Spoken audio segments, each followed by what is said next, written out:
we're looking for some very special homes. You'll have to excuse me, I'm in the middle of the morning routine with them before the school run. Yeah, but it's a nail. I love my nails.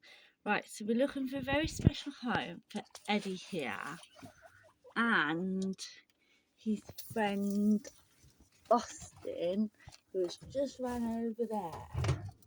There he is. So Eddie here was surrendered from a good home.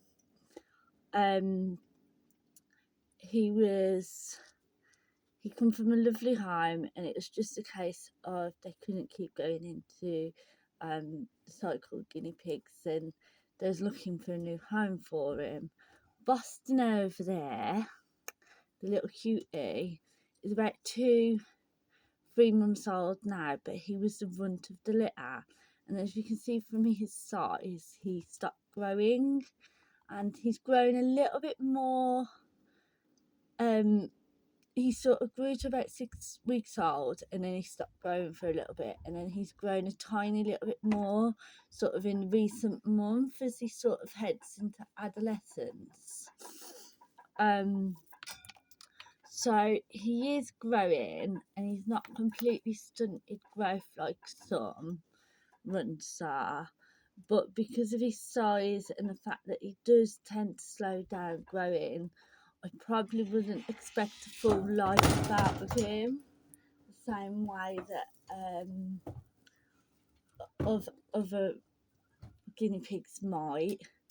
So obviously we're looking for a home that can accommodate a skinny pig and a runt, knowing full well the extra needs and cares that come with having a skinny pig. So being able to keep the home warm, being kept strictly indoors, soft beddings, and not like hay beddings and stuff, hence why we use paper bedding there.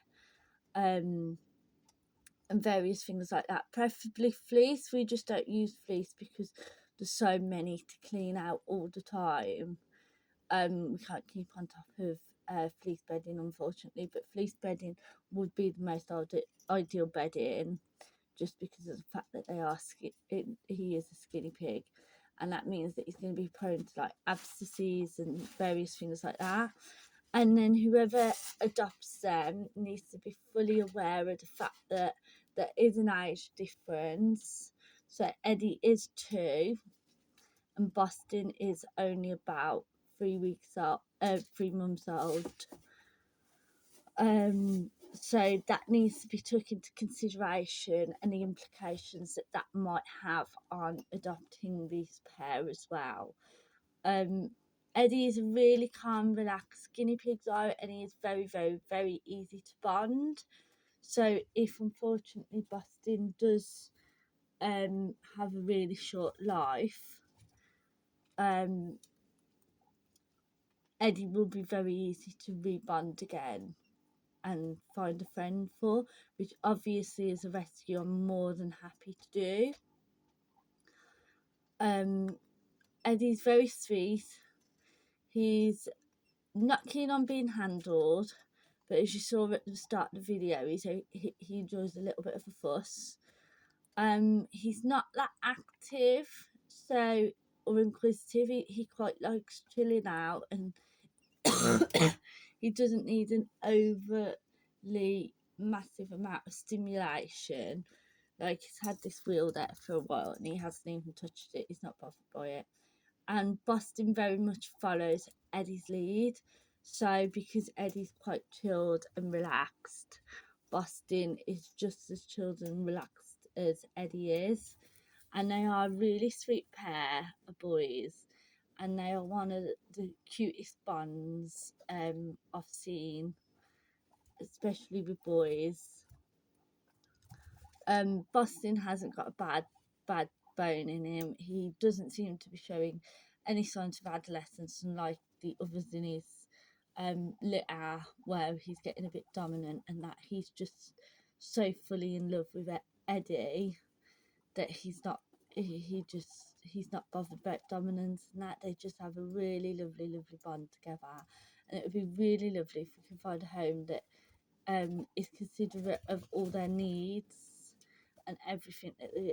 Obviously, with Bostin being quite young, it does mean that he's like where I say they're quite relaxed and don't need the enrichment. Bostin, as you can see, is darting about, so he will definitely need floor time, and obviously Eddie's only going to benefit from having floor time and enjoying himself and as well. So it would be really, really good to find a home that caters to all of this and can really help get them a home and get them somewhere that is strictly suitable to them. So this isn't going to be like any other adoption. This is going to be more specific. I'm going to need to know that people have experience with skinny pigs or have done heavy research with skinny pigs. I'm going to need to know that people are aware of the complications of runts and that they're aware of the age gap and what that might mean in the future. So it's going to need to be a very, very specific adoption. So anyone who does apply to adopt these two needs to be able to show me that, you know, that they are that perfect, absolutely without a doubt perfect new owners for these two boys.